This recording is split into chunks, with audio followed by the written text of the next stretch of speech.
Hello guys, പുതിയൊരു വീഡിയോയിലേക്ക് ഏവർക്കും സ്വാഗതം. വീഡിയോ ഇഷ്ടപ്പെട്ടാൽ ലൈക്ക് ചെയ്യാനും ഷെയർ ചെയ്യാനും വലിയ അഭിപ്രായങ്ങൾ മസ്റ്റ് കമൻറ്റ് ചെയ്യാനും സബ്സ്ക്രൈബ് ചെയ്യാൻ തള്ളിത്തരാം. ചുമ്മാ സബ്സ്ക്രൈബ് ചെയ്യുന്നേ. പിന്നെ CTalks_107 നമ്മുടെ ഇൻസ്റ്റാ പേജ് ഒന്ന് ഫോളോ ചെയ്യാനും മറക്കല്ലേ. ID ഡിസ്ക്രിപ്ഷനിൽ കൊടുത്തേക്കാം. ഓക്കെ, നമ്മുടെ വീഡിയോ ഈ ക്വാളിറ്റി ഇച്ചിരി ഇതായിരിക്കും, കാരണം ഇതാ ഇവിടെ കണ്ട വീഡിയോ വരുന്നുണ്ടോ അറിയില്ല. ഇവിടെ ലാപ്പ് ഇരിപ്പുണ്ട് അടുത്ത് തന്നെ, മാറ്റാൻ പറ്റാത്തതുകൊണ്ടാണേ. വീട്ടിലേക്ക് വയ്ക്കാം. ഫുട്ബോൾ ലോകത്തിൻ്റെ സുൽത്താൻ അറിയാലോ, സാക്ഷാൽ നെയ്മർ. അദ്ദേഹം ഒരു ഇൻ്റർവ്യൂ കൊടുത്തിട്ടുണ്ടായിരുന്നു. സോ നമുക്ക് ഒരു റോസ്റ്റിംഗ് ടൈപ്പ് വീഡിയോ ആണ്. അത് നമുക്ക് ഓരോന്നോരോന്നായിട്ട് നോക്കാം. അദ്ദേഹം ആദ്യം പറയുന്നതെന്ന് വെച്ചാൽ, എന്താ പറയുക, ഫുട്ബോൾ ആകെ അങ്ങ് മാറി. അത് ശരിയാണ്, ഫുട്ബോൾ ആകെ മാറിയിട്ടുണ്ട്.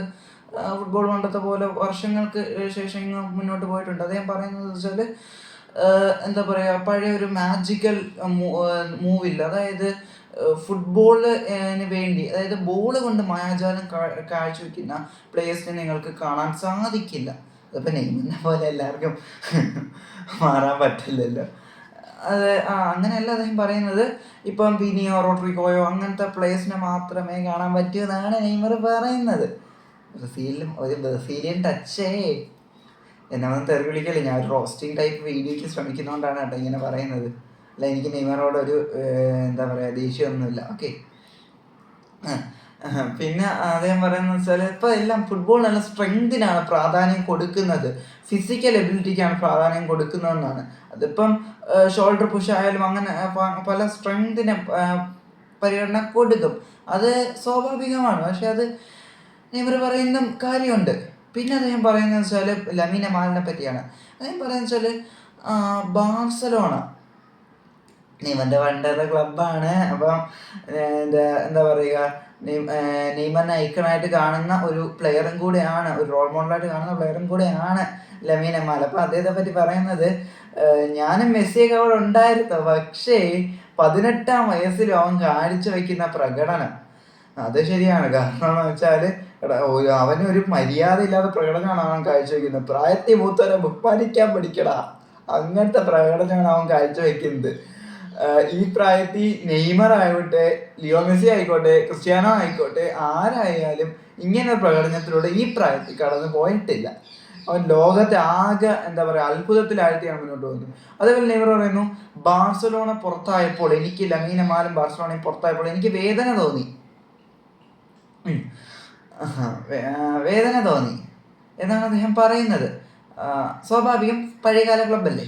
പിന്നെ തന്നെ റോൾ മോഡലായിട്ട് കാണുന്ന ഒരു ആളും കൂടെ ആണല്ലോ, അപ്പം സ്വാഭാവികമായിട്ട് വേദന തോന്നും. പിന്നെ അദ്ദേഹം പറയുന്നു, അതായത് ബാർസലോണ അടുത്ത സീസണിൽ ചാമ്പ്യൻസ് ലീഗ് നേടുമെന്നാണ് ഞാൻ പ്രതീക്ഷിക്കുന്നത്. പിന്നെ അതേപോലെ ലമീൻ യമാൽ എന്താ പറയുക, ബലൻഡിയോർ നേടുമെന്നും ഞാൻ പ്രതീക്ഷിക്കുന്നു. അത് ശരിയാണ്. ചെറുക്കൻ്റെ പെർഫോമൻസ് ഇങ്ങനെ ആണെങ്കിൽ അവൻ ഗോട്ട് എന്ന് പറയുന്ന കോൺസെപ്റ്റിനെ ആ ഒരു ഡിബൈറ്റിൻ്റെ ഒരു ആവശ്യം വരത്തില്ല. അവൻ തന്നെ അത് എല്ലാം നേടിക്കൊണ്ട് പോകും ഇങ്ങനെ പോവുകയാണെങ്കിൽ. ലാമാസിയെ കിട്ടല്ലേ.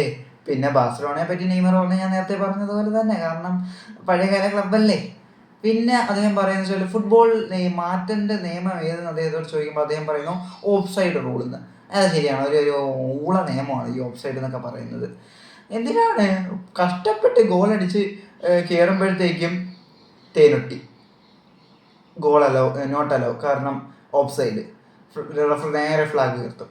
അതാണ് എനിക്കത് ഇഷ്ടമല്ല സത്യം പറയാല്ലേ. ഹൈ ബോളിന് മാത്രമാണ് ഓഫ് സൈഡ് കൊടുക്കേണ്ടത് എന്നാണ് നെയ്മർ പറയുന്നത്. അതേപോലെ ഓഫ് സൈഡ് എന്ന നിയമമൊക്കെ എടുത്ത് കാണേണ്ടത് ആയം കഴിഞ്ഞു എൻ്റെ ഒരു അഭിപ്രായത്തിൽ. പിന്നെ ഹൈബോളിൻ്റെ കാര്യം നെയ്മർ പറഞ്ഞതെന്ന് വെച്ചാൽ, അപ്പോൾ ഹൈബോൾ അദ്ദേഹം അത് വിശദീകരിക്കുന്നത്, ഹൈബോൾ അപ്പോൾ എന്താ പറയുക വേണ്ടെന്നാണോ നെയ്മർ പറയുന്നത്. അപ്പം ഇത്രയൊക്കെയാണ് നെയ്മർ എന്തായാലും പറഞ്ഞിട്ടുള്ളത്. വീഡിയോ ഇഷ്ടപ്പെടുമെന്ന് തന്നെ എഴുതുന്നു. Thanks for watching. മറ്റു വീഡിയോ ആയിരുന്നത്.